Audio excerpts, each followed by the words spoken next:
ultimately reach their biggest dreams, no matter how high, no matter how hard, through quality education.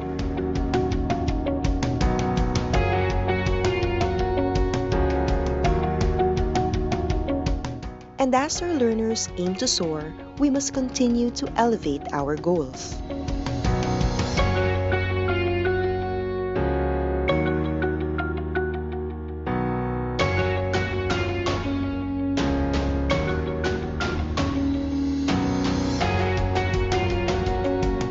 Rising, the kite is our emblem of aspiration to deliver the brand of quality in Philippine basic education.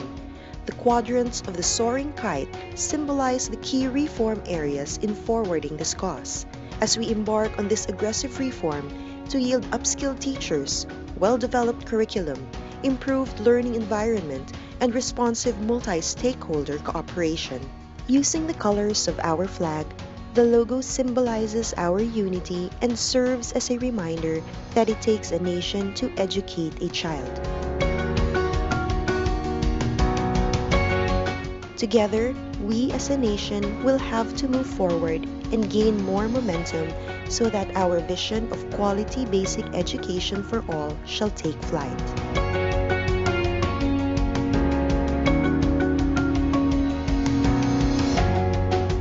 Sama-sama sa pagsulong ng edukalidad.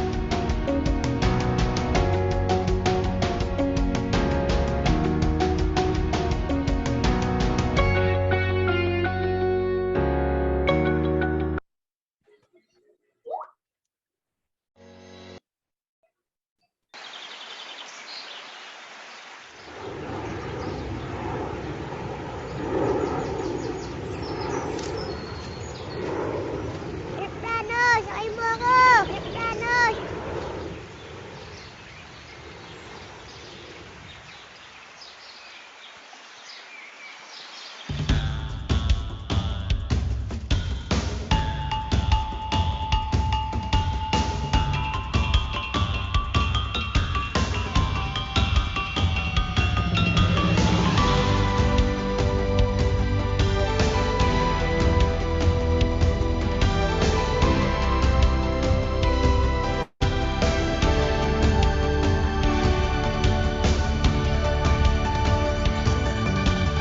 Nasa isang dakilang mitili, walang katulad nating galing. Isang araw din ay makakamtan, sa isang pagsisikap lahat magagalan. Walang ibang hinahangat, wala itong katulad na sa isang takisiling may araw na sisikat din.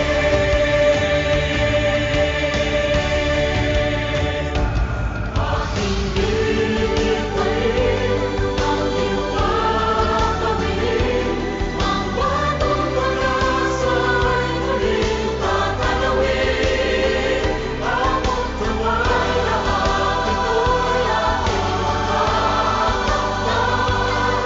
Puspos ang pagsisikap, magbubuo isang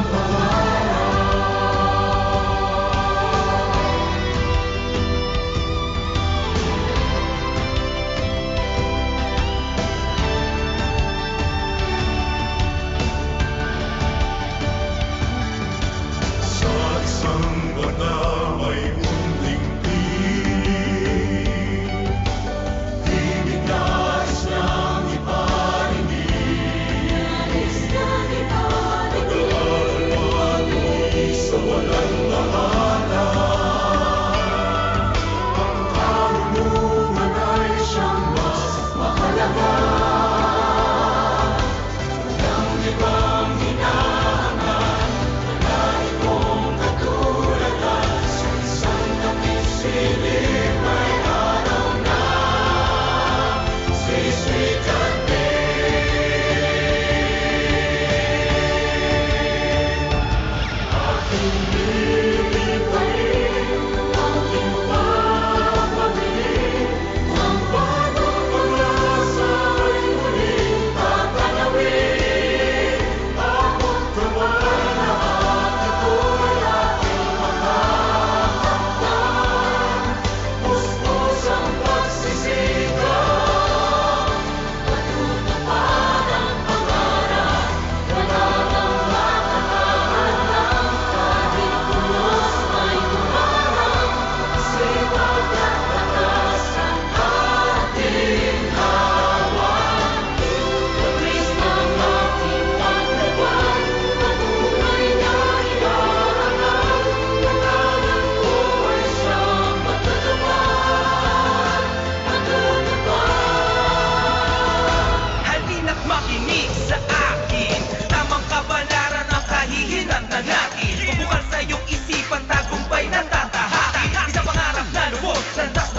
edukasyon, ating kailangan kamamangan, ating iwanan. Please! Ating lilipulin ang himbawangin, ating tanawin, bagong pag-asa ay muling tatanawin. Kinabukasan pagbibayin, piliin mong gawin. Puspos ang pagsisikap, pag-asa ay yakapin. Edukasyon ang kayamanan ng kahit nino man, isang pangarap ang tutupad mo pagsisikapan ng lahat. Puspos ang pagsisikap, kaya mo yun, kaibigan. Mabubuo isang pangarap.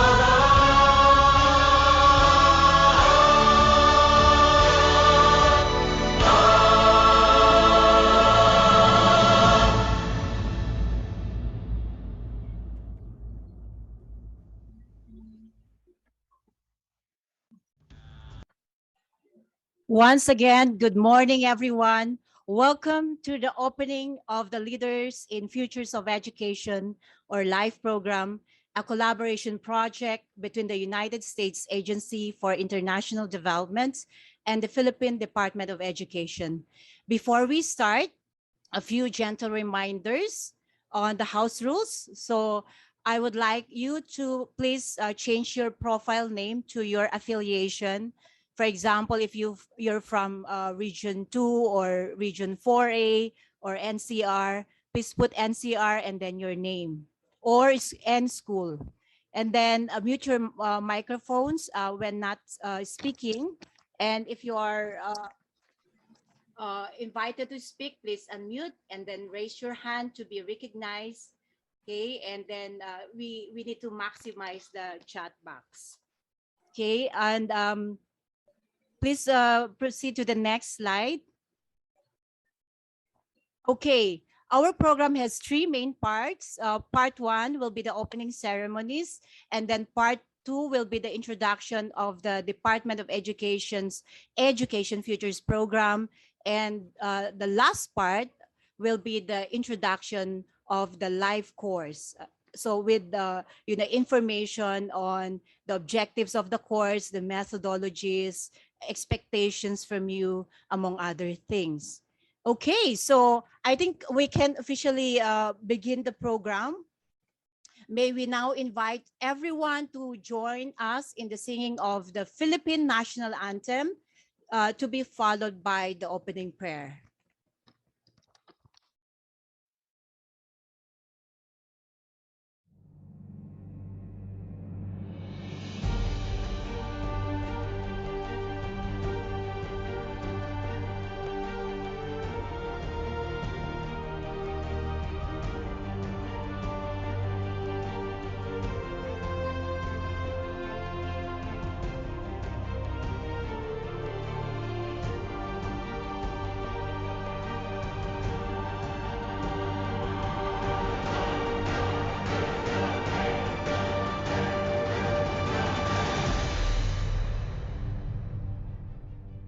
Mga kababayan, ang pambansang awit ng Pilipinas.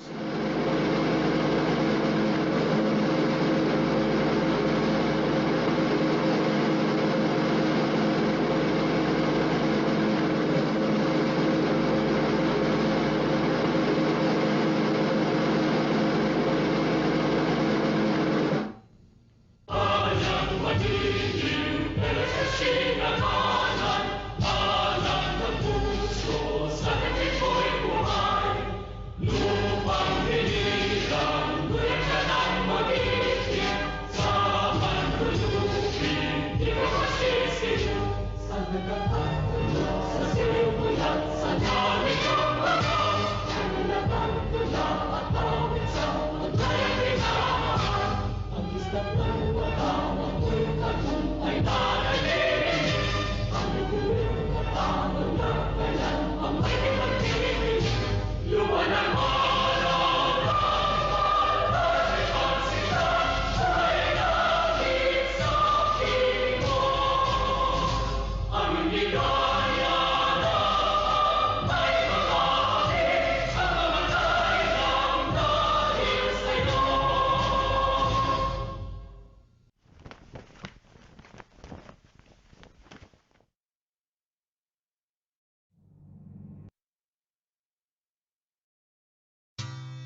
أعوذ بالله من الشيطان الرجيم بسم الله الرحمن الرحيم فقال ربكم ادعوني أستجب لكم آمين يا رب العالمين الحمد لله رب العالمين الرحمن الرحيم مالك يوم الدين إياك نعبد وإياك نستعين اهدنا الصراط المستقيم صراط الذين أنعمت عليهم غير المغضوب عليهم ولا الضالين آمين اللهم اجمع شمل المسلمين والكريستيان واللومد في مدينة دباو وسلم دائما مجتمعنا هذا بالسلم والأمن والتقدم في بلدنا هذا آمين يا رب العالمين ربنا لا تزغ قلوبنا بعد إذ هديتنا وهب لنا من لدنك رحمة إنك أنت الوهاب ربنا إنك أنت الوهاب ربنا آتنا في الدنيا حسنة وفي الآخرة حسنة وقنا عذاب النار وصلى الله على خير خلقه سيدنا محمد وعلى آله وصحبه وسلم سبحان ربك رب العزة عما يصفون وسلام على المرسلين والحمد لله رب العالمين آمين يا رب العالمين.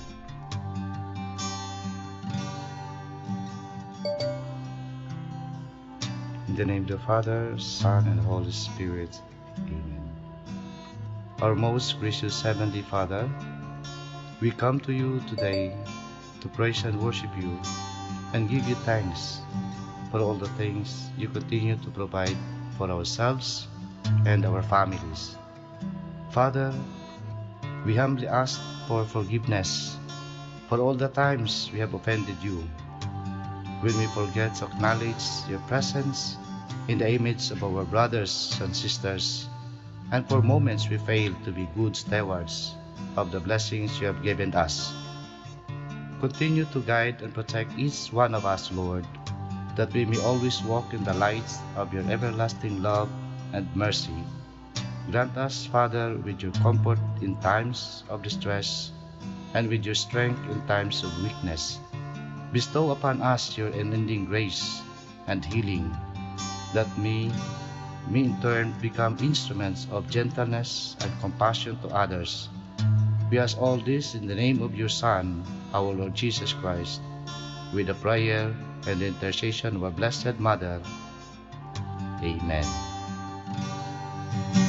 Manama, mawantog ka.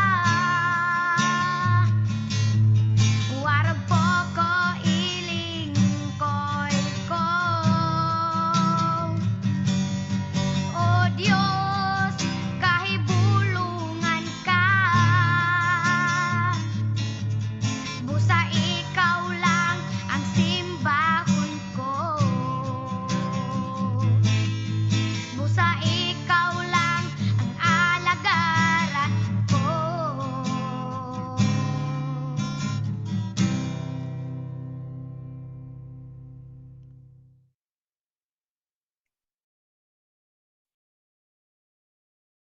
An extraordinary morning to all our attendees today, DepEd officials, educators, school heads, teachers, and guests. Welcome to the launch of the Leaders in Futures of Education, or LIFE program, a collaboration project between USAID and the Philippine Department of Education. I am Maricel Fernandez, Education Research Officer of the USAID's All Children Reading Project, and I will be your host today. I would like to start this session by acknowledging the life course participants. Perhaps I can call one representative from the group to introduce their members. First of all, we welcome the participants from DepEd NCR. How about a round of applause for DepEd NCR? May I call on Amparo Elementary School, if you are here? Yes po, good morning po. Good morning. So, Good morning po. group, good morning. Welcome to the live course. They are from Caloocan City. Okay, so let's go to the next group. We have Maybunga Elementary School. Are you here? From Pasig City. Yes, Anyone? ma'am. Good morning. Good morning. Welcome. Good morning po. Good morning, ma'am. Good morning, morning. everyone. Okay, we also have participants from Project 6 Elementary School from Quezon City. Good morning, Project 6 Elementary School, good morning. Are you here? You can unmute yourself and say good morning. Okay, so in total, there are 16 participants from DepEd NCR. Welcome. Okay, and we also have participants from SDO Tanawan City, Talaga Elementary School. Are you here? Hello, ma'am. Good morning. Good morning. Blessed everyone. Okay, so we have 8 participants from there Good are morning. actually, okay, so 2 schools from SDO Tanawan City. Good morning and welcome to the live course. We also have participants from SDO Tuguegarao City from Region 2, Tuguegarao West Central School. Welcome to Tuguegarao West Central School. Are you here? Good morning Good po. morning, Good morning to everyone. Okay, so we also would like to acknowledge participants from the DepEd Central Office. We have participants from the Curriculum and Instruction, particularly from Bureau of Learning Delivery and Educational Assessment. Are you here, BLD and Bea? Good morning also, Bureau of Learning Resources. And also BLR. So Good morning. Also, good morning. Good morning. From Bea. Good morning. Okay. What about participants from the planning department? Are you here? Good morning. Morning. Morning, everyone. Okay, and next will be participants from BLSS. I think Dr. Dumlao is here. I saw her. Good morning. po, Okay, morning, everyone. So, we have participants from NAYAB. Good morning. Are you here? Hi. Good morning. Okay. Next are the participants from ICTS. Are you here? Good morning. Hello, Miss Marcel. Good morning. Okay. Also, participants from Finance Department. Are you here? Good morning, everyone. And did I miss anyone from the central office? Just say good morning if you are here. Okay, I think we're complete. Of course, we have our colleagues from USA Philippines. Miss Monica Angtan is here. Good morning, Miss Monica. And if you have other colleagues from USA, just acknowledge them also. Good morning. Good morning. Good morning, everyone. Okay, we also have colleagues from DepEd Education Futures team, Miss Catherine Yunping, and the rest of the Futures team. Are you here? Dr. Sherilyn Monterola, among others. Okay. Colleagues from IDI, good morning, Suman and team. Good morning, Marisol and everyone. And of course, colleagues from ACRPH, good morning, Mitch and the rest of the team. And Liz, good morning. Good morning, everybody. Morning, everyone. Okay. Good morning. Good morning. Okay, so a blessed good morning to everyone. I would like to start this session by asking you, what is your imagined futures of education? For example, in the next 10 to 50 years, have you imagined what our future looks like of education sphere? And if you are able to contribute to such envisioned future, because as you may know, our society right now is hard pressed with long-term problems of poverty, not only in the Philippines, but globally, inequality, access to quality education, adapting to climate change, and being attuned to the opportunities and prospects of the knowledge, information, and technological age. In particular, in the education sector, we are challenged by the implications of the COVID-19 And according to POPA in 2020, he underscores that we had zero foresight of the implications of the pandemic. And this acknowledges that within the context of considerable speculation of the future of education and learning, there is a promise in rethinking and reimagining a new and better future of education. And this is the reason why we came up with the life course program. This is to respond to the need of the future. Life means in Filipino, it means buhay. Okay, this will be a venue for us to imagine and create. You know, the creation is the action part. Learning spaces for the future of education. We need to make it alive for the future. So, so this is our objective for this life course. So now I can't wait to start this program. Perhaps before, I think we are still waiting for Yusek Nepo. Before we start with the welcome remarks from Yusek Nepo, perhaps please rename yourself in your Zoom. Provide your institution or affiliation's name, and then your complete name. Okay, this is to properly address you later during the question and answer, and also or in the open forum. And also we have 2 minutes. Okay, so to accomplish the pre-assessment, please do the pre-assessment, because this will determine your needs for tomorrow's session, because tomorrow will be the module 1, or the first module, which is on futures thinking. Okay, and please accomplish that. That's very important. I sent an email reminder to you earlier this morning on the link for the Google Forms for the pre-assessment. Let me have a quick check. Please raise your hand if you have accomplished the pre-assessment.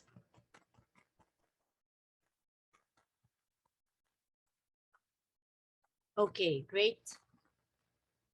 Okay, so if you have not done so, please do. Okay, we have enough time to do the pre-assessment. Otherwise, after the program, you can also continue with the pre-assessment. Okay, so we have a good number already. Okay, so thank you so much. Okay, so perhaps I can ask Suman if there are more announcements or expectations, perhaps from your side for the start of the pre-assessment or the life course. Okay, Suman? Yes, Marisol, in your email, you have included a WhatsApp group. So yes. we will encourage everyone to join that WhatsApp group. So that will help us responding to your questions, mentoring, coaching, and sharing some information. So please join the WhatsApp group. If there's a link in Marisol's email, all you have to do is click there and accept it. Thank you. Yes, thank you so much for that reminder, Suman. Perhaps we can do it now while waiting. Please go to that link and add yourself and then initiate the conversation now in the WhatsApp. So the purpose of the WhatsApp is for us to have a communication channel, an alternative communication channel aside from email. And in there, you can ask your questions regarding the course or any concerns, technical concerns, among other things. So please visit your WhatsApp and then join the group. Okay, so let's do it now. And Marisol, I have also shared the WhatsApp group here in the chat. I'm sharing it. So it will be easy for people if they can't find your email right away. Thank you.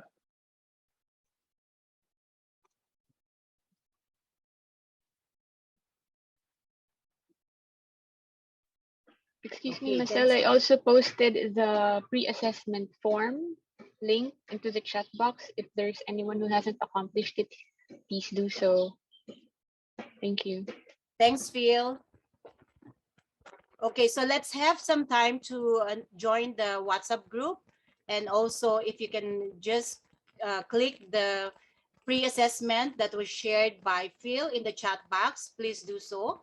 And then you can accomplish it now or do it later.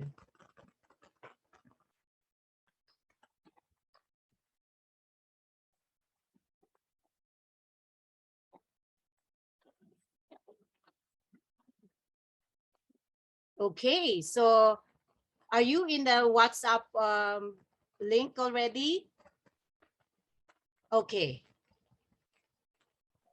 Okay, perhaps we can continue with our program. Phil, can you kindly share the screen?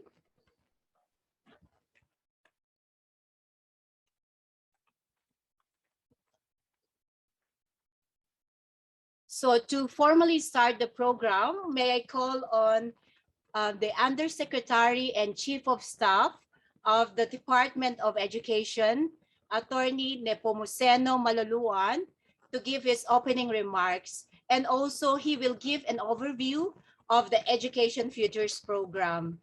Let us all welcome and give a virtual clap to USEC Nepo.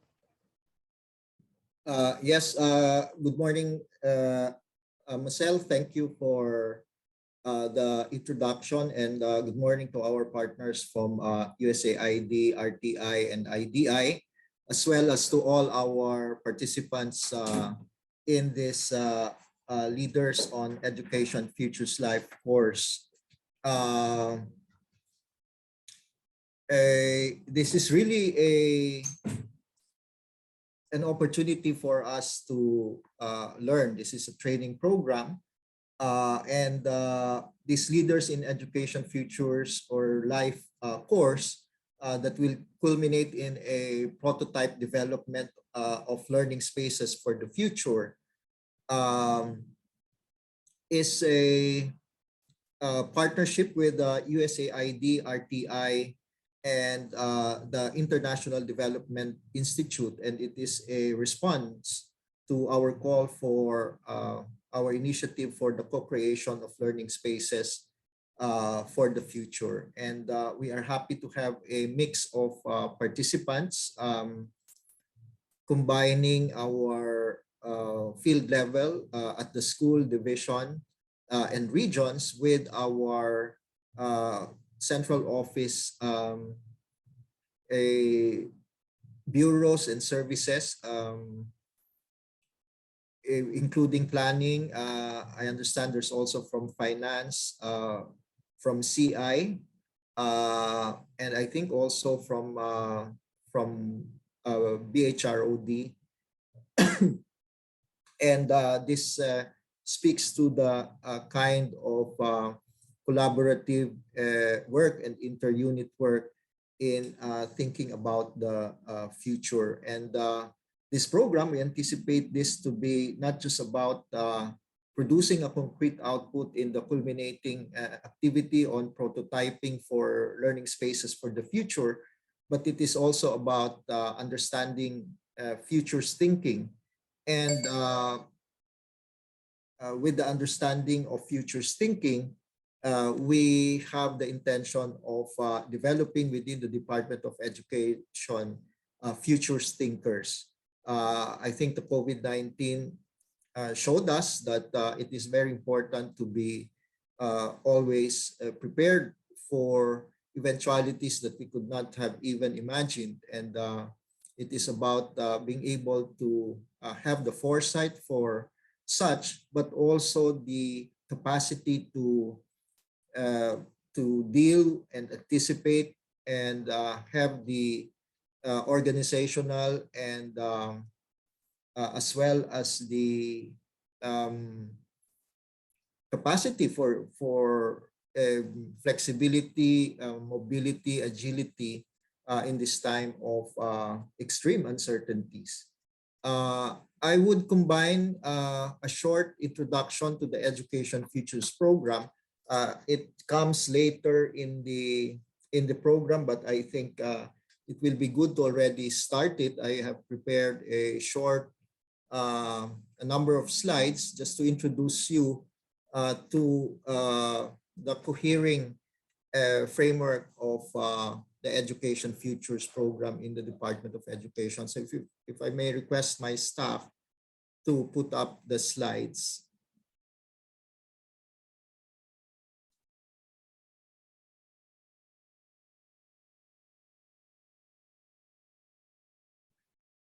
AJ is requesting permission to share the slides. She's good now. Yes, AJ, you can go ahead and share now. Thank you. Yes, so just a brief introduction on what the Education Futures program of Department of Education, and this is the program that was initiated by the Secretary under her office. Next slide. And this is to be able to introduce within the Department of Education futures thinking, which is a method for informed reflection on major changes that will occur in the next 10, 20 or more years in all areas of social life. And of course, our main concern is with respect to education. And when we talk about the future, it is not confined to a single discipline. It is really multidisciplinary in nature because the dynamics of the future comes from various factors, and futures thinking offers ways of addressing and even helping to shape the future. And for education, it is about really being able to work towards, as I mentioned earlier, a capacity to anticipate as well as make the necessary adjustments to meet the even unforeseen challenges of uncertain times. And that futures thinking is very essential to policy, to the development of policy strategies and actions that can, on one hand, promote desirable futures and help prevent those that we consider undesirable, and also to meet the unfolding uncertainties of time. And it necessarily involves, as I mentioned, a multidisciplinary approach, and that's why it involves dialogue and collaboration in a manner that would inform our decision making. Next slide. So Secretary Briones initiated this Education Futures program to provide us with a mechanism that is not trapped within the short-term planning and budget cycles of the department. It is very difficult to think about the future if we are somehow trapped within a very short-term planning horizon, which sometimes we are not able to escape from because of our time constraints and the need to deliver for the short-term requirements. And so right now, the Education Futures program operates within the Office of the Secretary, and because it thinks outside of the short-term planning, mainly it functions as some form of an advocacy unit within the Department of Education that allows us to look at new considerations, challenge assumptions, and recommends initiatives on pilot basis for possible scale-up. Next slide. So Education Futures is concerned with developing flourishing Filipino learners. What this means really is that futures thinking need to be learner-centered. It is what we are here for. And so when we think about uh, you know professional development, doing programs, policies, and activities anticipating the future, it needs to be oriented towards our learners first and foremost. Next slide. And this forms part of our aspirations for our learners. A very a capacity actually to engage all aspects of life. Next slide.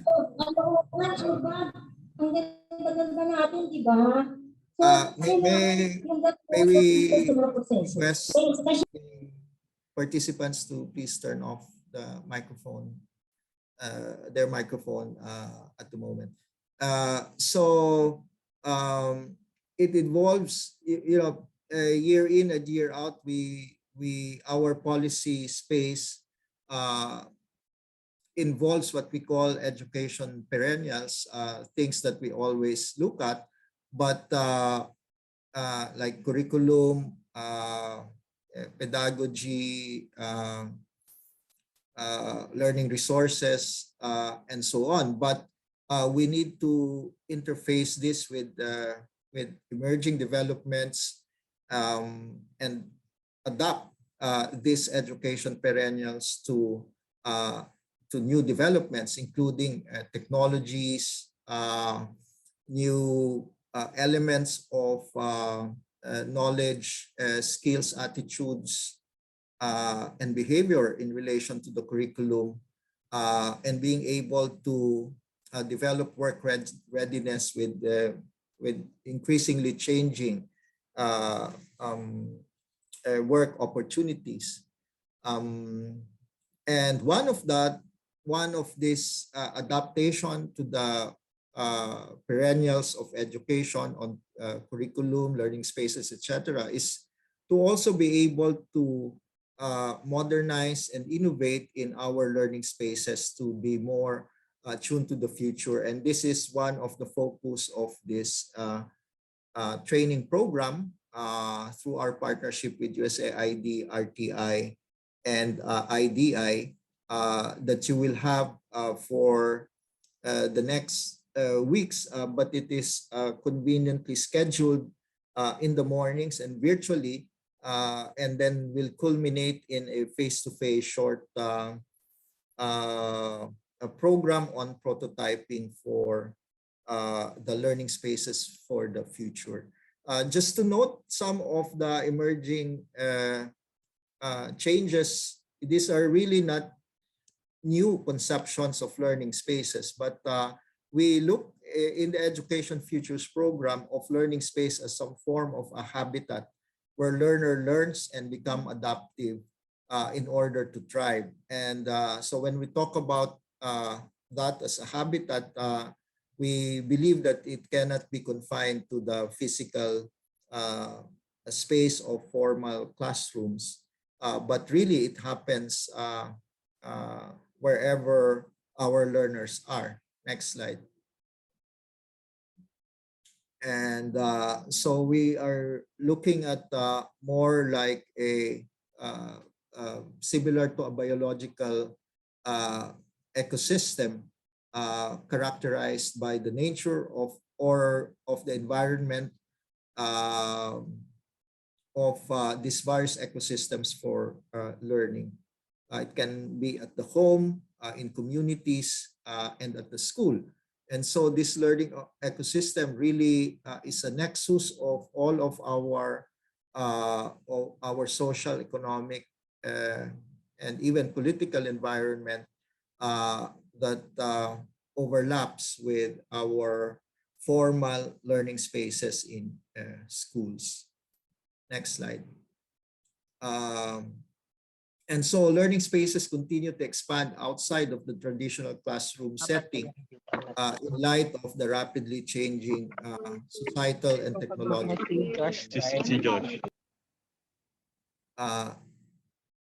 Next slide.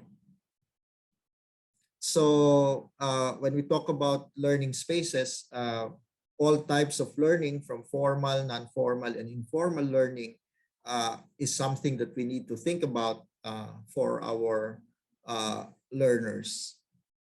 So it covers the physical, virtual, and hybrid, and this has become very apparent to us during this COVID period. Next slide. So if we look at our adaptations and best practices that adapts to changing environment and conditions of learning, actually can provide us with many examples of adaptations on the ground that can be the sources of thinking for learning spaces of the future. And so next slide, these are just some examples of what are happening in the field. And many of these are adaptations on the ground to meet contingencies and emerging developments. Next slide. Next slide. Next slide.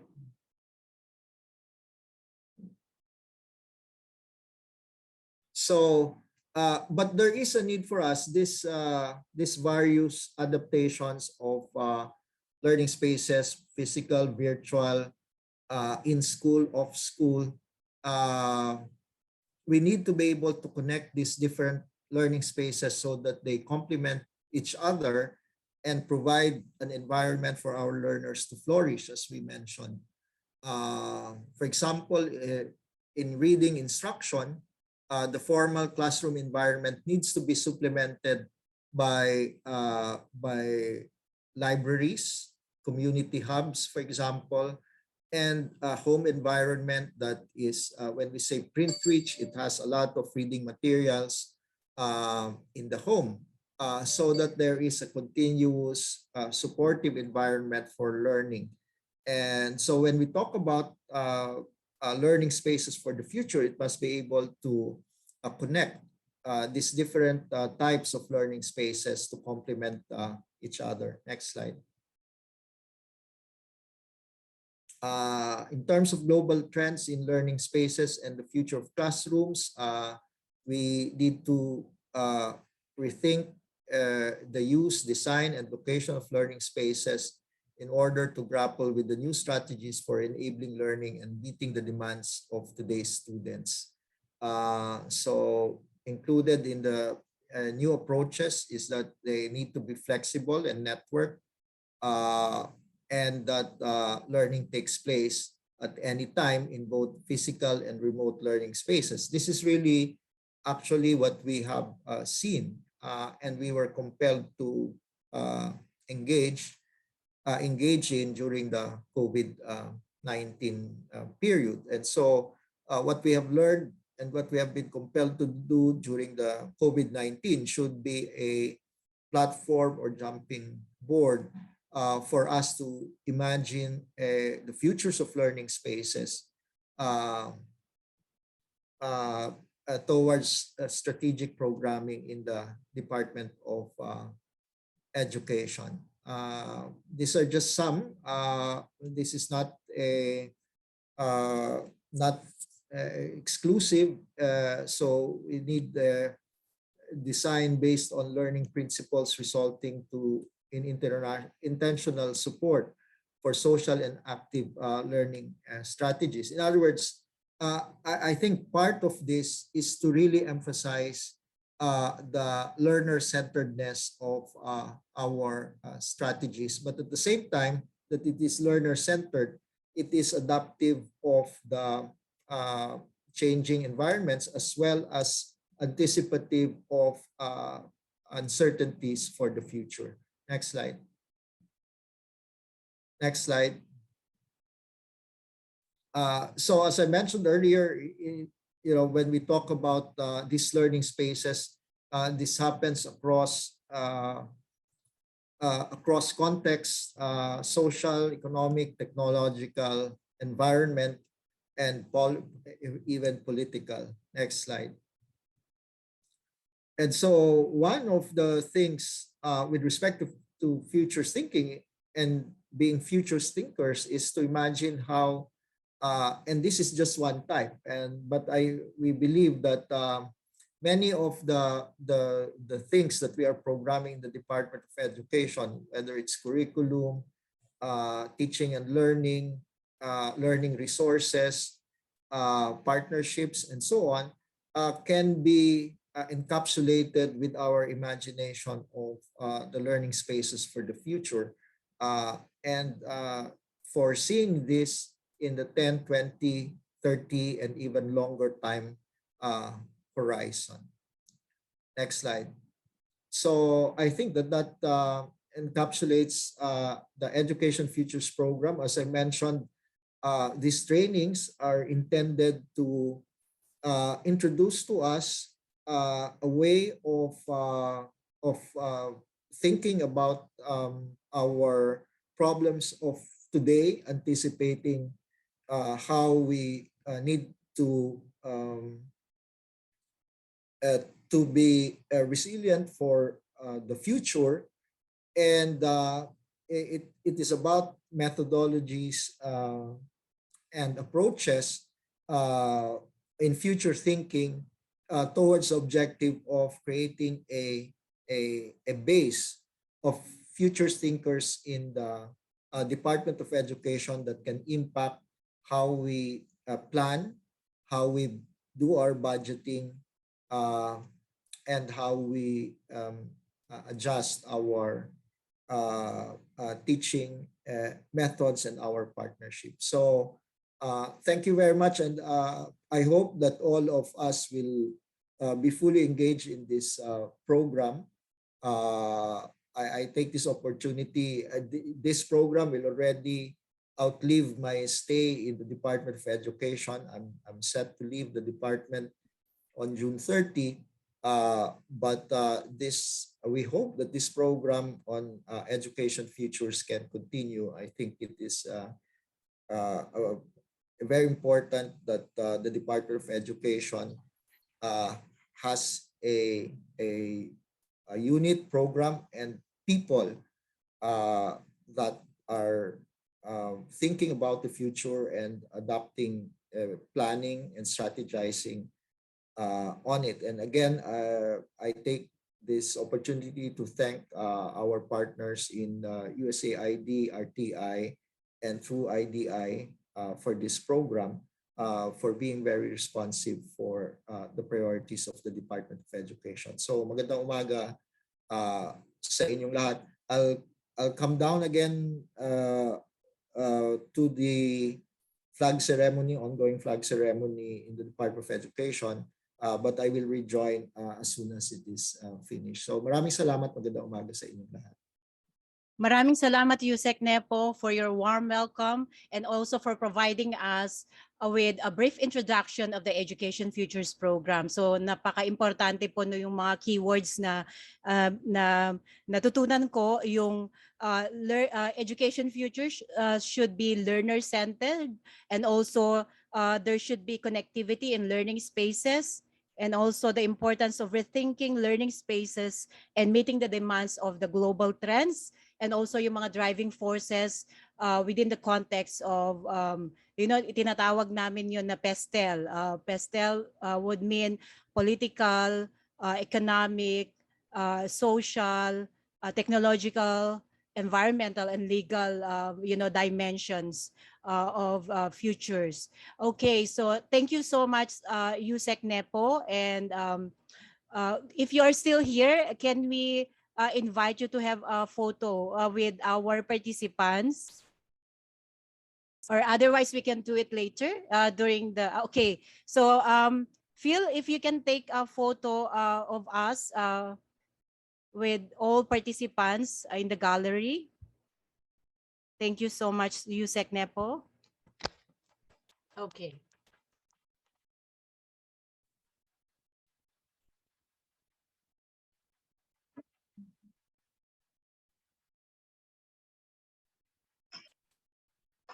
Okay, ready everyone?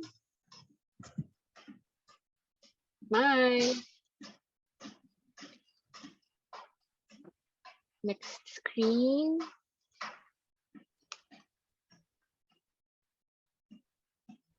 Smile.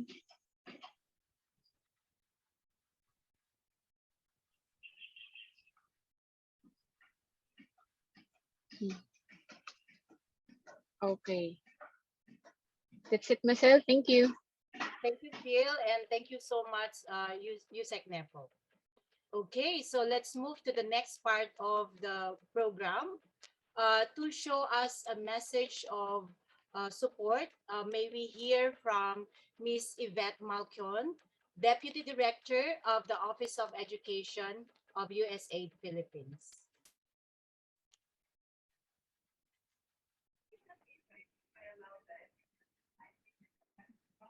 A pleasant morning to all. Magandang umaga sa inyan.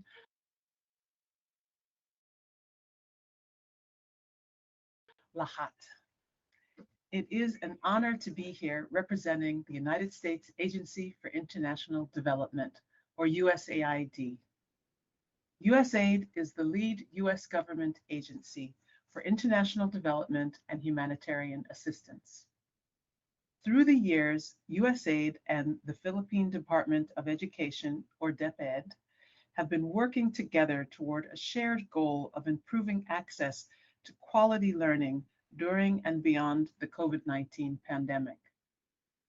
Given that the future is unknown and given the complexity of the present times, especially within the context of education, there is a need to explore plausible futures or unimagined futures in education.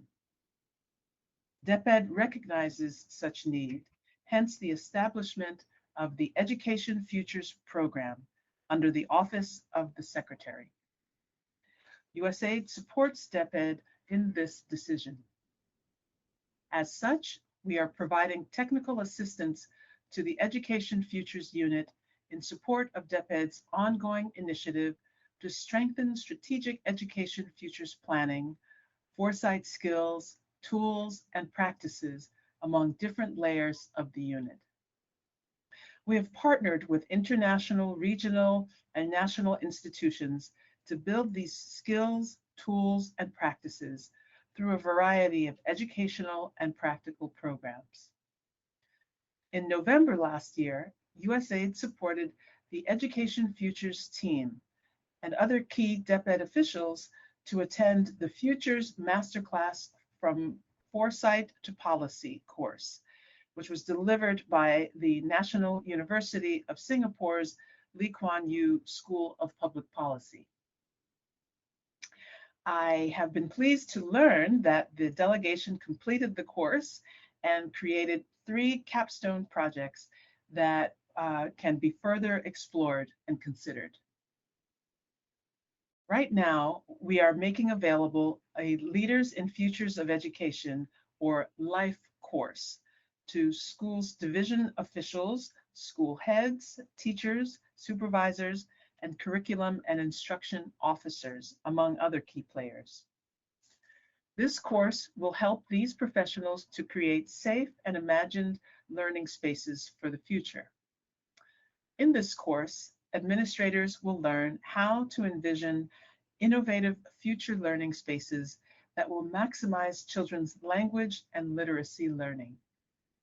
Specifically, they will learn from experts from the International Development Institute. Together, these administrators will navigate concepts related to futures learning spaces. The education and training aspects of this initiative will be followed by practical application of the Learning and Education Futures Thinking program, with development of locally defined prototypes of co-created future learning spaces for language and literacy learning in the early grades. I thank the DepEd Office of the Secretary, particularly Undersecretary Nepo Museno Malaluan, and Undersecretary Revsi Escobedo, the Education Futures Unit, and the National Education Academy of the Philippines. I also want to acknowledge the support of the DepEd regions and all other important participants of this course. We also thank and welcome our training partner, the International Development Institute, under the leadership of Suman Timsina, for this collaboration toward building the capacities of our educational leaders and players. Finally, we thank our participants for joining us here today. I hope that today's event will help you gain the necessary tools and insights that will help you come up with innovative ways to design and create a better education for the future. Thank you. Maraming salamat. Mabuhay. Thank you so much, Ms. Yvette. And now to give us a brief background and overview of the All Children Reading Project, may I call on Mitch Raksin, Program Manager and Senior Research Education Analyst of the All Children Reading Project. Mitch, the floor is yours. Thank you very much, Marcel. Magandang umaga sa lahat. It's my pleasure to introduce All Children Reading Philippines. Please forgive me, I'm a little bit under the weather, but I hope that everybody can hear me clearly through my scratchy voice this morning. Next slide, please. So All Children Reading Philippines is a program supported by the United States Agency for International Development. And it has two overarching goals. One is to introduce innovative technologies, primarily to focus on how to improve early grade learning, specifically in the mother tongue. But it also has an impetus to improve and upskill instruction and futures thinking, which is, of course, what this course is about. And so for the next slide, please, I'm going to go quickly through this. We have implemented almost a dozen activities that have one way or another touched the work that you are focused on. We started in the beginning focusing on supporting national early grade reading assessment and have moved into conducting many different studies focused on the use of ICT in schools, language complexity, remote learning during the pandemic. And we've also been developing teacher training activities through online courses focused on formative assessment, gender equity, and social inclusion. And we've also supported DepEd ICTS in terms of how to improve and strengthen the use of DepEd Commons through evaluations, surveys of ICT in schools, and conducting of an EdTech landscape. And currently, we're evaluating DepEd Television as a way to improve access and reach and use of that media for instruction. In terms of the capacity building, and this is what's in blue, we've been supporting educators in linking public health and education through improved data analytics at the school level. And this last one, Education Futures, this is the second course of a three-part structure.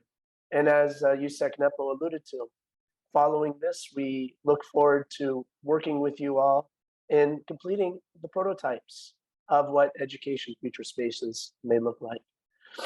So I'm going to stop there, and thank you very much for your attention, and I wish you all a wonderful day. Thank you so much, Mitch. I hope that you will feel better soon. Thank you. Salamat.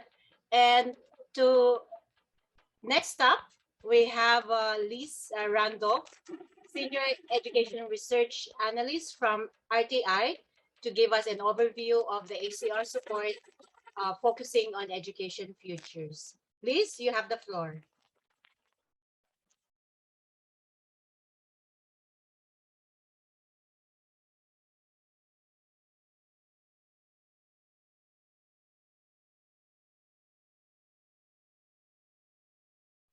This might be muted. Sorry. Magandang umaga. Good morning, everybody. I just want to talk about this particular scope of work regarding education futures. And so it's been, we started actually with the work in December 2021. But to back up, just an overall, the future education scope of work of ACR, Asia, Philippines, has been to build upon the leadership and expertise that exists in the Department of Education, and particularly the Education Futures Unit, and to work with the department and the Education Futures Unit and NAEP to develop a diverse and targeted education program to further build the leadership for future thinking and foresight at all levels of the Department of Education, including regional directors, division officials, and even school leaders and school staff, teachers. With the end all, as many have mentioned, the prototypes in actually getting hands-on work and developing some innovative prototypes of future learning spaces for literacy learning and mathematics. And to look at this particular schematic shows the different areas of focus beginning, as I mentioned earlier, in December 2021. And before this, we actually conducted a literature review, which has kind of been developing over the course of this period, because with every new training program and education program, there's new literature that's found to add to that literature review. So it's been kind of a work in progress. But the first formal education program was with the National University of Singapore and their course on futures thinking and foresight. And so there were targeted folks from DepEd, the Education Futures Unit, and NAEP. And as a result of this, including the 3 capstone projects that were mentioned earlier, there was a presentation by all parties at the most recent Comparative International Education Society conference in April 22. And then also there was participation in 2 laboratories, the UNESCO Innovations Laboratory in December 21 and the UNICEF UNESCO Education Futures Laboratory in December 21. So this was the first targeted course in education thinking and foresight in general, but that led to where we are now with the development of the International Development Institute and Department of Education collaborative design of a life course in education and futures thinking for education in particular, and learning spaces and future learning spaces for literacy learning and mathematics. And so this was co-designed, as mentioned, with individuals from the Education Futures Unit and NAEP officials. And you're all sitting here, we're all sitting here together. So, and so grateful to have all of your participation. But this is also linked to a next step. As a result of this, the IDI live course, which we're launching today, participants will begin to draft their prototypes and strategies for a vision for learning spaces in the future. And then we'll support that further by a very targeted Education Futures prototype workshop. So this will take place, this is phase 3 in August of 2022. And all of the folks involved in the live course today and here today will be involved in this this prototyping workshop. And with this, we have a chance to cross-fertilize with other divisions that are working on prototypes and schools, learn from each other, and to actually finalize these prototypes. And so as a result and the outcome of this, you can see the arrow going down here, schools will begin to adopt, with this kind of leadership and this kind of innovation and prototyping, schools will begin to actually adopt future learning spaces. At the same time, of the fourth phase is we will be supporting the regional director training that will provide regional directors with future education futures thinking and foresight training. And as a result, we'll have the regional directors themselves will be able to be leading in this area and this kind of thinking, and support divisions and support each other in education futures planning across the regions. So that kind of puts it all together. But I think the beauty of the group here today is that as a result of the IDI course and the foresight training, education futures and foresight training, we really have a cadre of experts. People will be able to take what they've learned and actually move it forward with their, division to division support, region to region, and region to division, and of course within the divisions, helping schools, working collaboratively with schools themselves to identify and vision future learning spaces for education and literacy and mathematics in particular. Thank you so very much. Thank you so much, Liz. So as can be seen in the, in the landscape here, so we are currently in phase 2, and of course, that's June and July. Hopefully, we will finish the live course before the end of July, and then we transition to phase 3, which includes prototyping, and we will learn more about that as we move to the program. So for now, let me introduce Suman. So he will give a brief introduction of the IDI and his team. Suman. Thank you, Marisol. This is Suman here. Good morning in Philippines, good evening in USA, and very early morning in Tanzania. So we have folks joined from 3 countries right now. Okay, so I'm here in Washington, D.C. So I'm here to introduce what we do and how this next 6 sessions is going to look like for all of you. So can we move to the next slide, please? Yep, thank you. So this is about International Development Institute. So we have a very unique model that you're going to interact with us. As you already saw, several emails going from Marisol, few reminders from us here in chat group. So we already have sent it out to you for pre-assessment. So your pre-assessment is extremely critical for us. So kindly. Okay. Someone is unmute. Can someone unmute?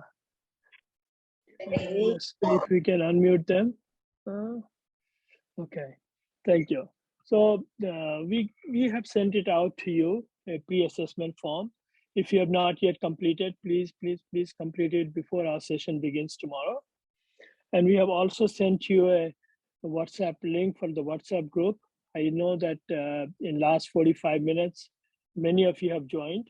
And I encourage all of you to join. It's going to be a really important tool for next couple of weeks to communicate between us and you all.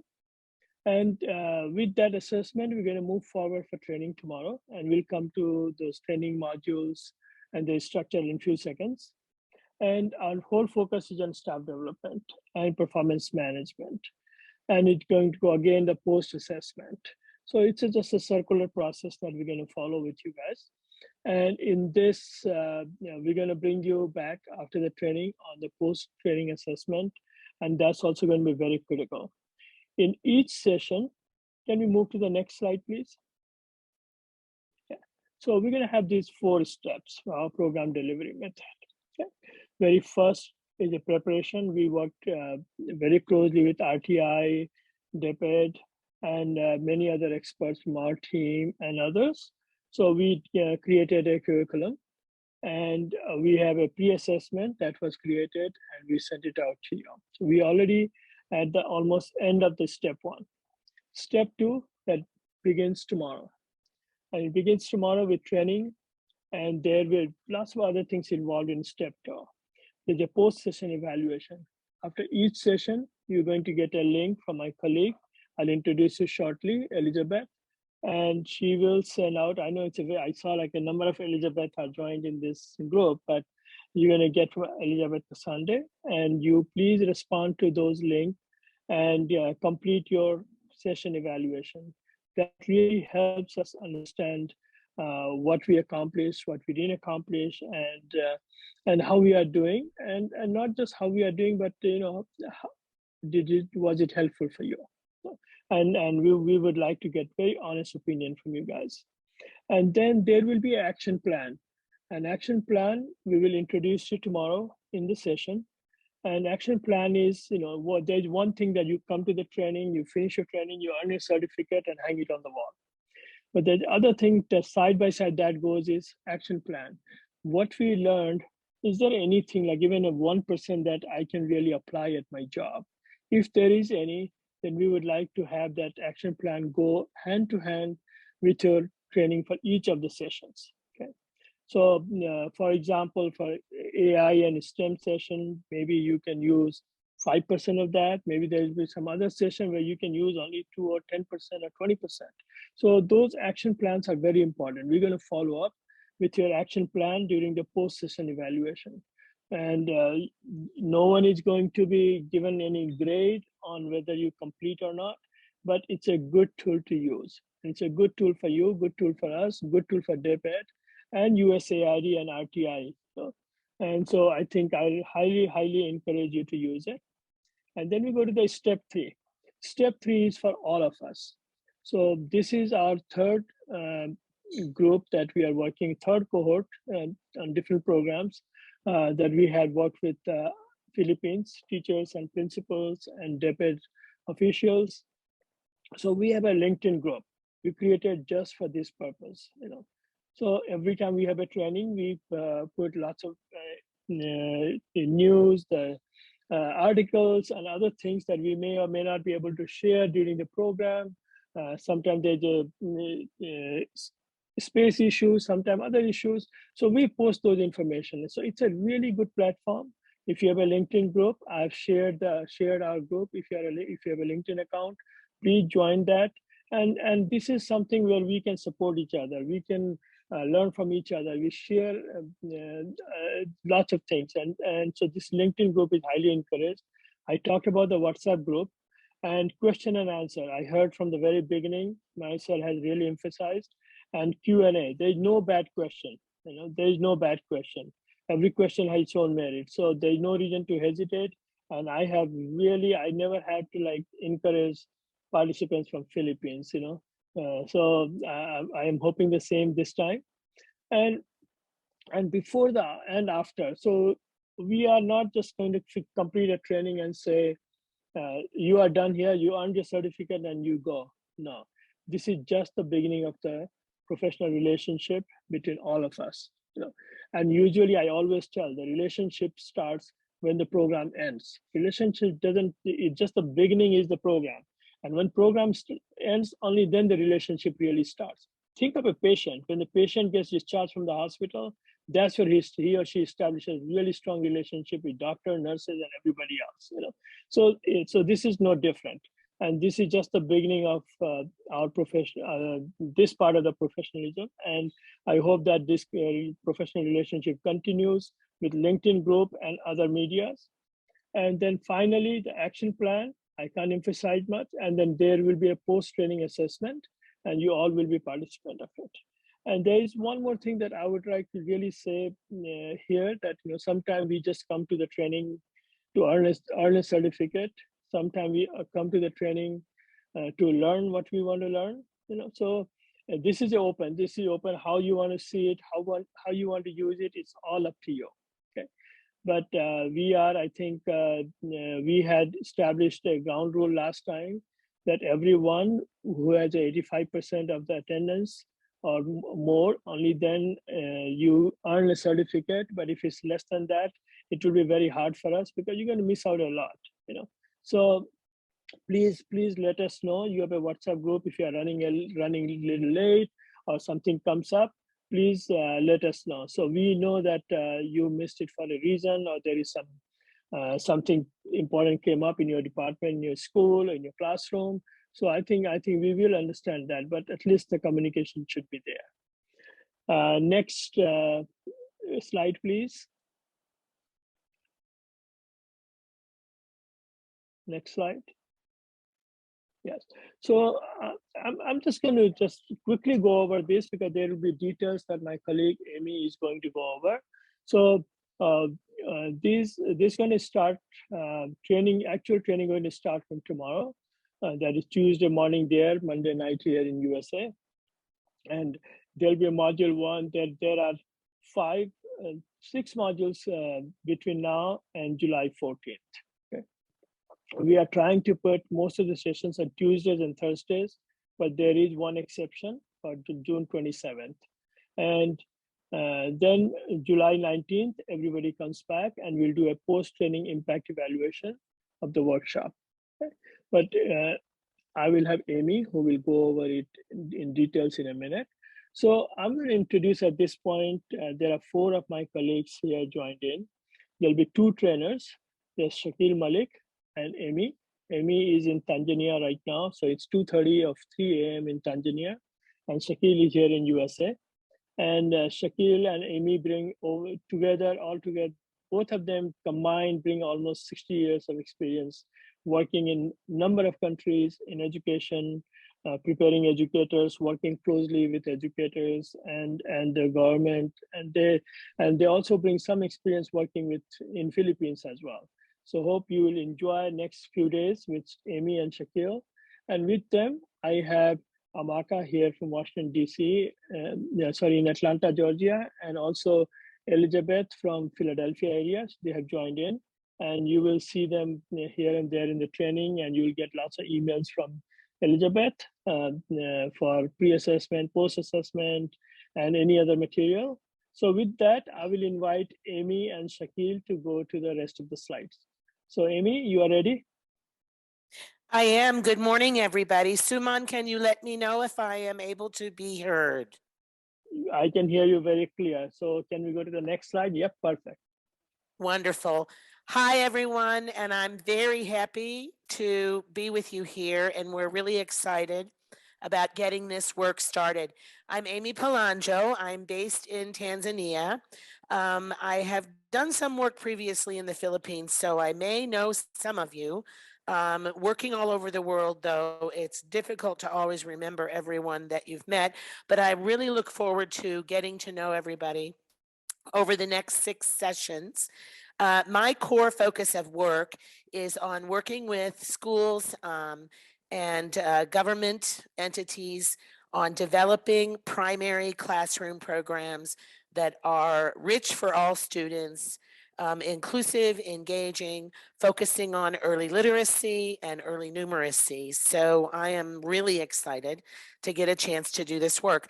My role today is to take you through the specific learning objectives for the training.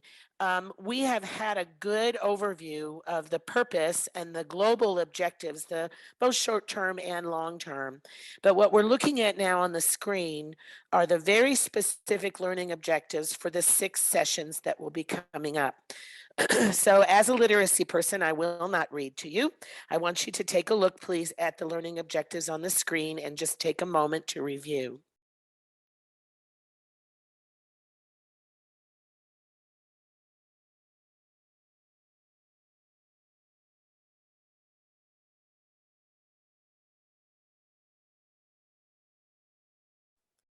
So I'm sure you can see as you look at these that we have taken the global vision of the LIFE program and we've kind of brought that down into very specific, targeted, and measurable objectives.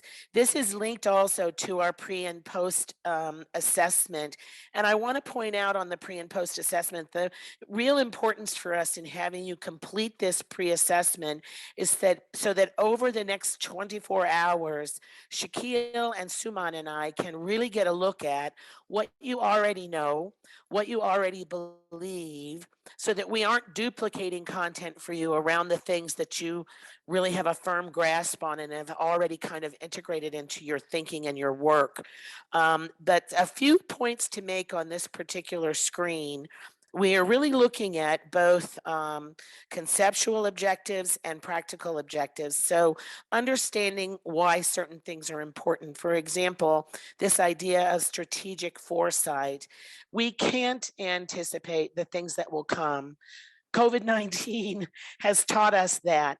However, we can use our prior experience and those kind of prior surprises to put ourselves in a position to think about the possibilities for the future, the what ifs. What if these kinds of things occur? What if our student population suddenly blooms and we're limited on space? What if we have a regional or national or global crisis and we have to completely shift the way that we work with one another and with our students? We also know that technology is just massively expanding and changing every day. So what if we have access to new kinds of technologies that can be used effectively for learning? How do we adapt our approach into using those things? And the real question becomes at the local level inside the school in the classroom, how do we help teachers adapt? How do we help them be flexible? How do we help them manage the kinds of changes that in many cases they cannot foresee coming their way? But you'll also see on this screen some very specific things: psychosocial support for students in the classroom, nutrition and hygiene, green learning spaces. These are all of these issues that are relevant to the Philippines. They're relevant to everyone in the world these days in terms of making sure that all students in all communities are responsive to the kinds of needs that we know we'll be facing in the future. Next screen, please. Learning objectives continue on this page, and you'll see we continue with what we need to understand, and then we'll look at kind of where the rubber hits the road, to use an American phrase, what we'll be able to do with it. So you'll see here high density and high risk, and accessibility and inclusivity. You know, when we say all children learn, we mean all children. All children have access to the learning space. It's designed around their particular needs. We know this is a tough challenge for teachers because, again, it's one of those unforeseen things. As the first day of school starts each year, we don't know who will be coming in the door and what their needs will be. So the idea of helping the space and the environment to be flexible, the resources flexible, the teachers flexible in their approach is a big challenge, but it's doable. And we're going to be working on how to create, first of all, a vision for what that looks like, and then prepare you through action planning and for your future workshops to know how to take that global vision and bring it down to a practical level.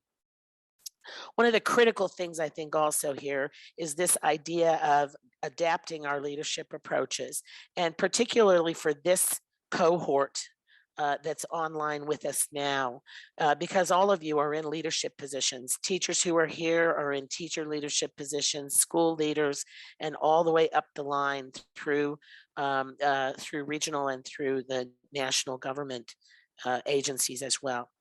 So as we're learning these ideas and these concepts, we're also going to be creating the beginnings of your prototype vision that will prepare you for your workshops. So as a result of this 6-part series, we want you to be able to apply what you've learned to create a shared vision. And you'll do this in small groups during our work together. And then to get you prepared for that transition to the upcoming piece in phase 3, which is those workshops that are to come. So those are our practical knowledge and application objectives. And then the next screen, please, and we'll talk a bit about how the sessions will be organized. So inside each session, we're going to have 2 major blocks of learning. Every time you meet with us online, we will begin with reflection on what we learned previously, what our prior knowledge is, and how we can apply that as we move forward. Because we all know the importance of connectivity and learning, connecting to prior knowledge, connecting to new learning, and connecting to the practical work that we do each day. So after reflection, there will always be a first section that is on new content. So for example, this coming weekend, your new content will be AI, STEM, and computational thinking. So there'll be a first section of new content. And then in the second section, we'll engage in this future visioning process to really take that future thinking and turn it into shared visions in small groups. So there will be different modes of learning. We do not lecture. In fact, hearing me talk today, this is probably the most you'll hear me just speak to you directly without interaction. We use chat, we want to use audio discussions, and we'll use video discussions when those are appropriate. As I've said, not only reflection at the beginning of sessions, but throughout all of our work. It is our goal that you participants will be doing the majority of speaking in the online sessions. We're there to facilitate learning. We're there to pull out of your brains and to share with one another the knowledge and experience that you already have. We will be taking you and breaking you out into small groups through Zoom during the online work. And so you can have some private team discussions and you can work on that visioning planning together. Each time we meet, there will be a small amount of homework. It will not be a burden to you, I can guarantee that. It is intended to make these sessions link to one another and to continue to help you build toward the end of session 6, where your future vision will be in place. All the steps and pieces of that will be there in draft so that you will be well prepared for your workshops. I want to ask Shaquille now, my partner, to add anything that he thinks is relevant that I may have missed. Shaquille? Thank you so much, Amy. This is already, you have covered a lot. I just wanted to say a few, I guess, wisdom words, not a lot to add after this description. First, I would like to thank all my colleagues in Philippines and congratulate all of you because this is your 124th anniversary of the Department of Education. This is extraordinary and celebration. I know this is the week and we are so grateful and thankful that we are part of this celebration, starting this wonderful life program with you all in this celebration time. Second of all, as Amy and Suman both mentioned, we both have worked in Philippines for many years. Many of you may be a member or also have worked with Reading Association of Philippines, RAP. And I was the head of International Reading Association in Washington, D.C. for many, many years. So Amy and I worked together in Philippines with the RAP representatives. Many of you may know, and we are grateful that we are back in Philippines working with you. Just one or two things about future of education. As you celebrate the 124th anniversary, I also want to remind all of us that when we think about future, we also cannot forget the past. So future of education relies on the resilience of our systems, resilience of our people. So this is very important that we remind ourselves throughout this process as we think about the future, think about the technology, think about the all new pedagogies and new literacies. We also take the history and the culture and the resilience in all of our work.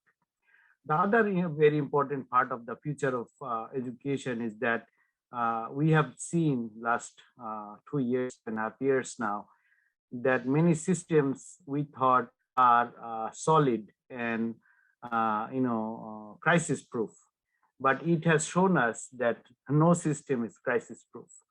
So when we think about and develop new thinking, a new plan, new prototype, we need to be very cognizant about this issue, that while we develop every single steps in the pedagogy, in the teacher training, in curriculum, in technology, in the classroom space, that we need to be shock proof and crisis proof.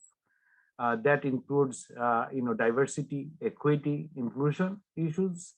Also, it does cultural competence and the modern literacies and multi-literacies. So with that, I would like to thank all of you for listening to us, and I will hand over to Suman back if you have anything else to add. Suman? Shakil and Amy, thank you so much for quickly going over this. Back to Marisol, back to you. Thank you so much, Suman, Amy, and Sakil. I think we have enough time for question and answer. So this will be the opportunity for the participants to ask questions regarding the course. And if Yusek Nepo is here, if they can ask questions regarding the Education Futures program, this will be your opportunity to raise your questions and concerns if there are. So, any questions?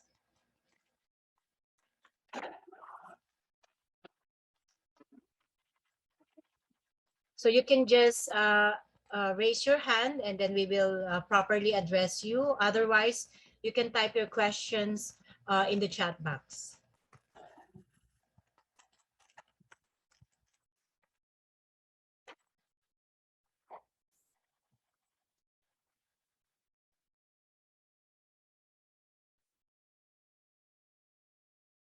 So I understand some have participated or joined the WhatsApp. We will also post announcements there and also links of the Zoom, among other things, and also assignments as mentioned earlier by Amy and Suman.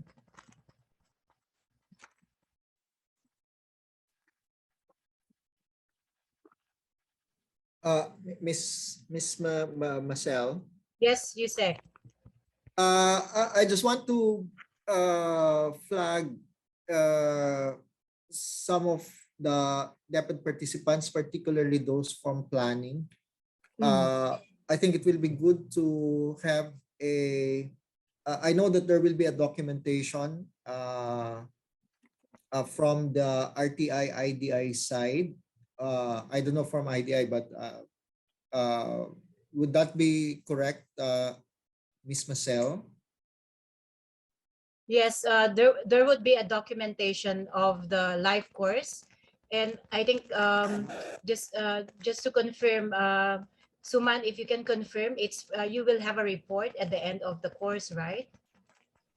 Yes, we will provide a report. Thank you.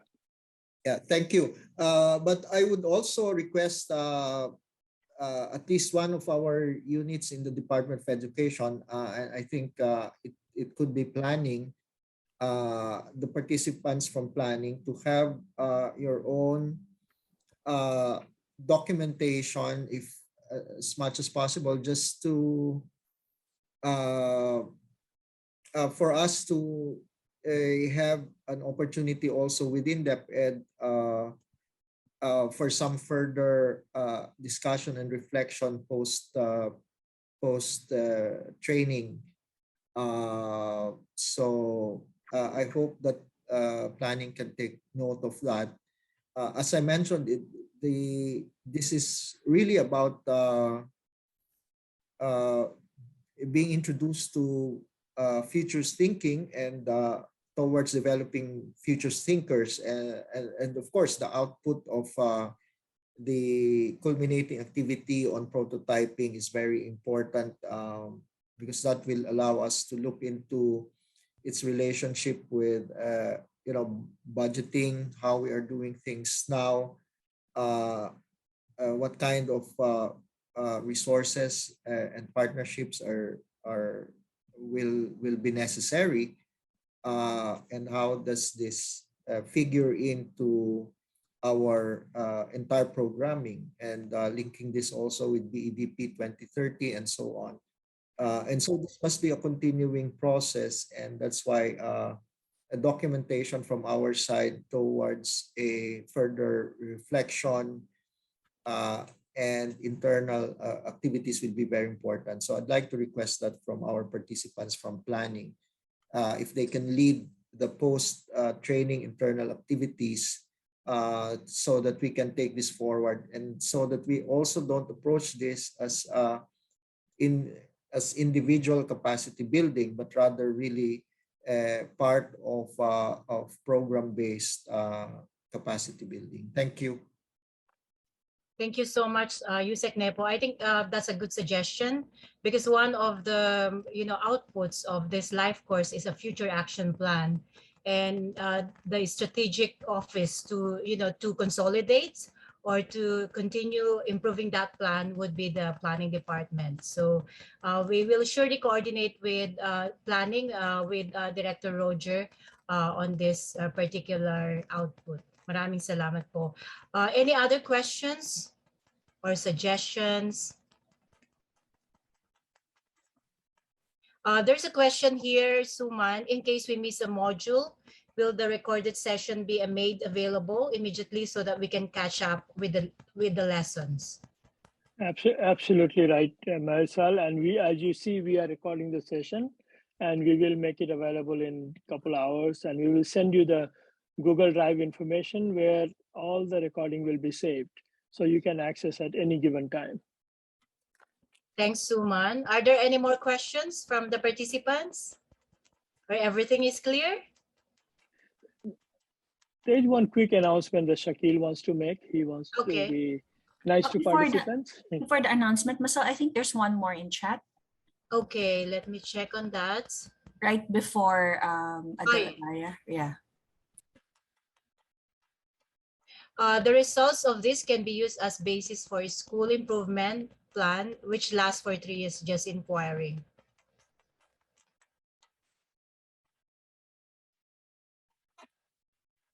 So I think this is addressed to DepEd. So if they will use the the results of the the life course as a basis for school improvement, which will last for 3 years.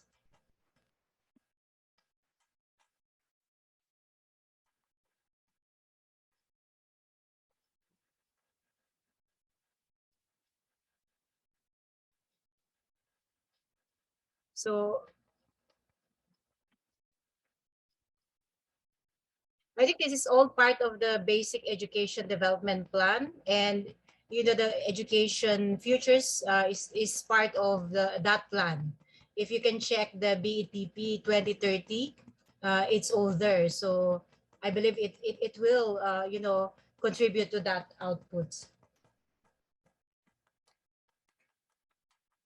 So there's another question here. Is there a deadline for the completion of the missed module? Suman, if you can answer that question.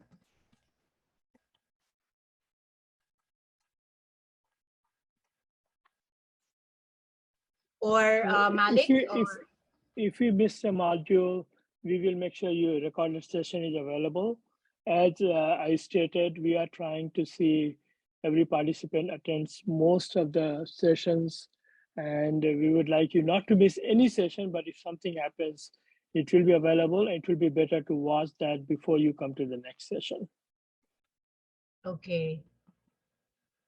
Are there more questions from the participants? So this is already your opportunity before we start, the next or the start of the module 1 on Tuesday, which is tomorrow, same time at 7:30. So we have a 3-hour session for that particular module. Will there be an assignment prior to that module, or they will just zoom in, Suman, for tomorrow? So right now there is one pending assignment that we still need 100% pre-assessment. And if you have not finished it, kindly finish. That's the assignment. And as Amy said, we're not going to give you lots of assignment because we know that you have lots of other work to do at your regular job. So there won't be such assignment. Thank you. Okay, so as emphasized by Suman, we need to do the pre-assessment for prior to tomorrow's module 1. Okay. Right, Maricel, I guess I can do the announcement.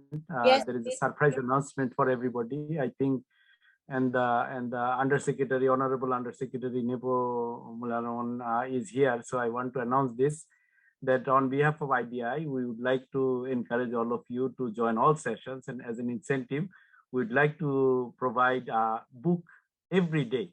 So if you join each session, you will get a brand new book in PDF. Of course, we cannot provide hard copy book, but these are latest books from international publishers who are talking about future of education.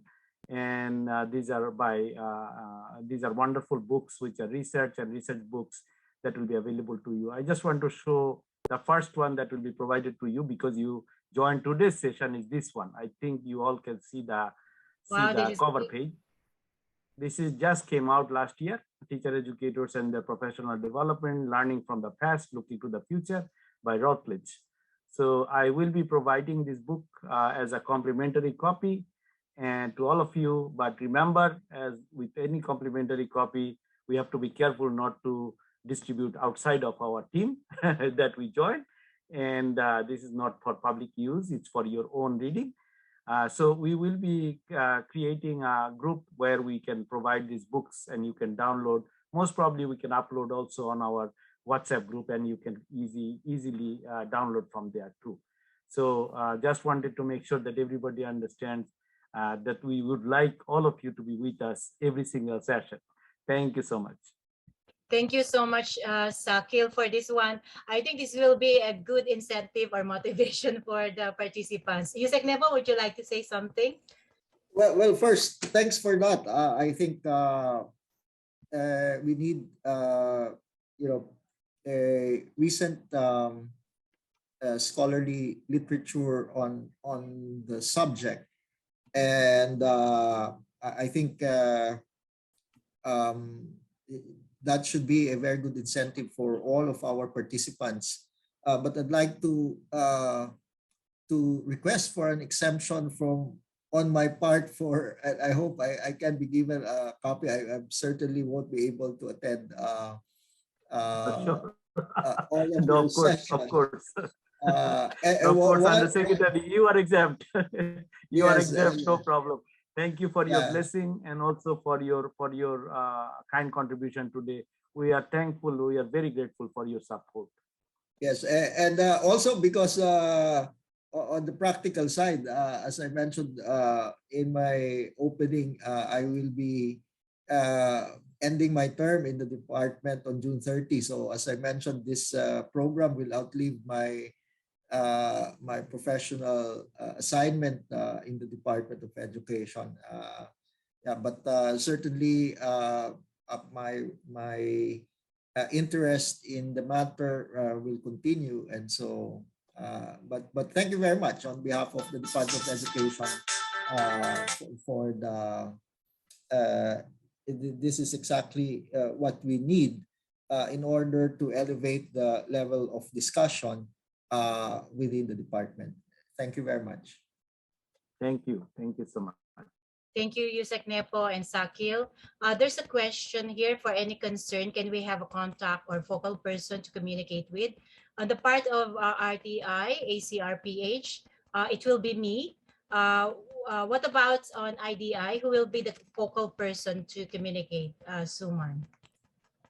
Or Marcel, they can just communicate with you and then you can refer it to IDI. Okay, So okay. it's clearer, just one person. Yes. Okay. And then, we have the WhatsApp group also. So if you have questions, just throw it there and then we will answer your questions. Okay, so are there any more questions? So I guess this is at the end of it. Perhaps I can call, Yusek Nepo, if you have some last words of inspiration to the participants, please do so. Just to reiterate that I think COVID-19 has accelerated a great transformation for education systems around the world, and so I look at it in that manner. But we need to be very serious about this. I think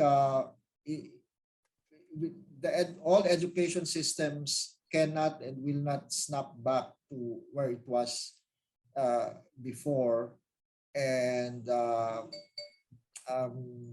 I think we are looking to a dynamic future for education systems, but to be able to maximize and be at the cutting edge of changes and transformations, we must be fully equipped for that.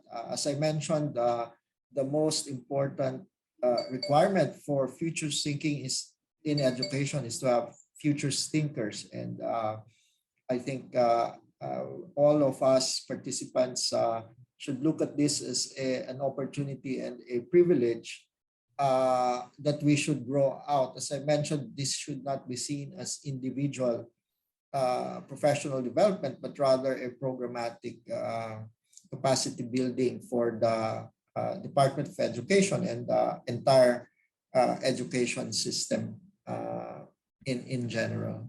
So good luck to all. I hope we have a fruitful interaction and learning process. I hope that we come out of it richer in perspectives and ideas for us, for our learners. As I mentioned, never lose sight of the learner-centeredness of all our initiatives. So thank you very much. Thank you very much, Yusek Nepo. So there you have it, ladies and gentlemen. So this is the end of this opening session of the live course, but tomorrow we will again see each other with the same links. And again, this is Maricel Fernandez, Education Research Officer, signing off. See you again tomorrow. And good morning, everyone. So perhaps before we go, can we have another batch of photo documentation? So please open your camera, and may I ask Phil to do the photo. Thank you. Or Marcel, please turn on your cameras. Also, please follow the convention for names so that we can include you properly in the attendance for this activity, all right? So it's area or region, organization, and your name, please. Thank you very much. Okay, smile.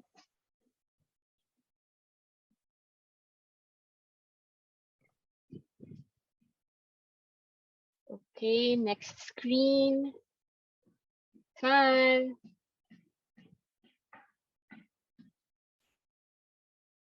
All right. Thank you very much, everyone.